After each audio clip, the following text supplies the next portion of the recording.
안녕하세요. 전직은행원의 돈공부입니다. 오늘은 복잡한 얘기는 잠시 뒤로 하고 가볍게 제 투자 경험을 얘기해 보려고 해요. 의상부터 달라진 거 느끼셨나요? 최근 코스피 지수가 2779.4를 찍고 조금 떨어지는 모습을 보이고 있죠. 미국 주식시장이랑 비트코인 역시 고점을 찍고 조정을 받고 있어요. 이런 시장의 움직임은 단기적으로 보면 올해 금리 인하 자체를 하지 않을 수도 있다는 미국 연방준비제도 인사의 발언도 영향을 줬을 거고요. 차익 실현을 하는 매물도 있어서 그런 것 같아요. 여러분은 시장이 앞으로 어떻게 될 거라고 생각하시나요? 더 올라갈 것 같나요? 아니면 내려갈 것 같나요? 물론 미래를 예측하는 것은 어렵지만 최근의 움직임을 보면 하락 가능성을 완전히 배제하기는 어려울 것 같아요. 저도 그걸 바라진 않지만 만약 여러분이 주식과 비트코인에만 투자했다가 시장이 하락하게 되면 큰 손실을 볼 수 있잖아요. 그래서 시장이 떨어질 가능성이 있다고 생각한다면 어떻게 대비할 수 있는지에 대해 얘기해 보려고 해요. 저는 투자 전문가도 아니고요. 개인 투자자 중 한 사람으로서 제 경험을 얘기하는 거고요. 참고만 해주시면 좋을 것 같아요.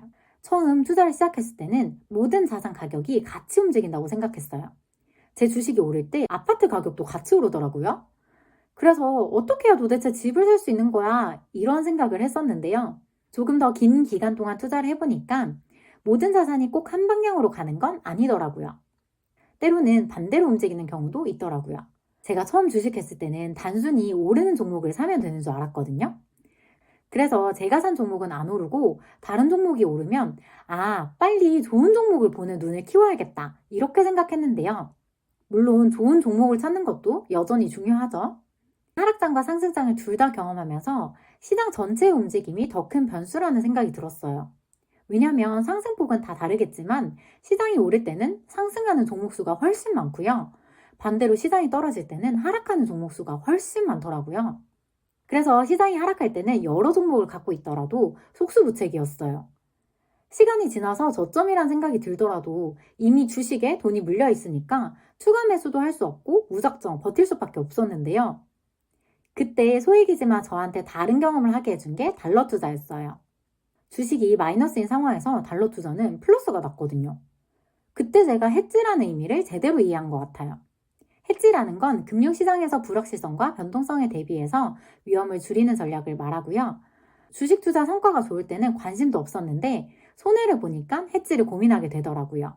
이익이 난 자산은 수익 실현을 하고 재투자도 할 수 있는 거예요.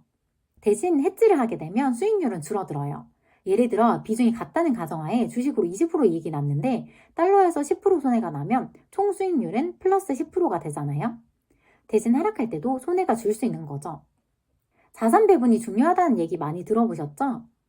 자산 배분이라고 하면 되게 막막하게 느껴질 수 있는데 이렇게 헤지를 하는 것도 자산 배분의 한 종류가 될 수 있어요. 그러면 어떻게 헤지를 해야 할까요? 결국 방법이 궁금한 거잖아요. 주식시장에서 개인 투자자는 결국 상승할 때만 돈을 벌 수 있는 구조예요. 그런데 기관이나 외국인 투자자들은 파생상품이나 공매도를 통해서 상승과 하락 모두 베팅할 수 있거든요. 그렇게 헤지를 할 수 있겠죠? 이런 비슷한 방식이 인버스, 즉 역으로 움직이는 펀드나 ETF를 통해 개인 투자자도 시장이 하락할 때 돈을 버는 투자를 할 수 있어요. 이렇게 헤지할 수도 있는데요. 저는 개인적으로 지금 시점에 헤지를 한다면 채권 투자를 추천하고 싶어요. 이유는 크게 두 가지인데요. 첫 번째는 채권은 비교적 안전한 자산이어서 자산 배분 관점에서 손실 위험을 줄여주는 역할을 할 수 있고요. 어떻게 투자하느냐에 따라 좀 다르긴 하지만 알채권과 만기 매칭형 채권 ETF는 원금과 이자를 보장받을 수 있어요. 그리고 지금 채권 금리가 최고점은 아니어도 비교적 높은 시기이기도 하거든요. 두 번째는 기준금리 인하를 예상하는 시기이기 때문에 투자 수익의 기회가 있기 때문이에요. 채권 금리가 떨어지면 채권 가격은 오르고 그에 따라 시세 차익을 볼 수 있는데요. 다만 금리 인하 시점이 생각보다 먼 미래일 수 있고 속도가 느릴 수 있기 때문에 단기적인 관점보다는 중장기적인 관점에서 투자하시는 걸 추천드려요. 채권에 대해 좀 더 이해하고 싶다면 이전 영상 참고해주세요. 투자는 본인이 결정하고 책임져야 한다는 거 잘 알고 계시죠? 제가 공유한 헤지 전략이 여러분 투자에 도움이 되길 바라며 참고할 수 있는 의견 중 하나로 이해해 주시면 좋을 것 같아요. 반응이 좋다면 이런 가벼운 얘기들도 종종 해볼게요. 앞으로도 유익한 정보를 공유하며 여러분의 더 똑똑한 금융생활을 응원하겠습니다. 오늘도 영상 시청해 주셔서 감사합니다.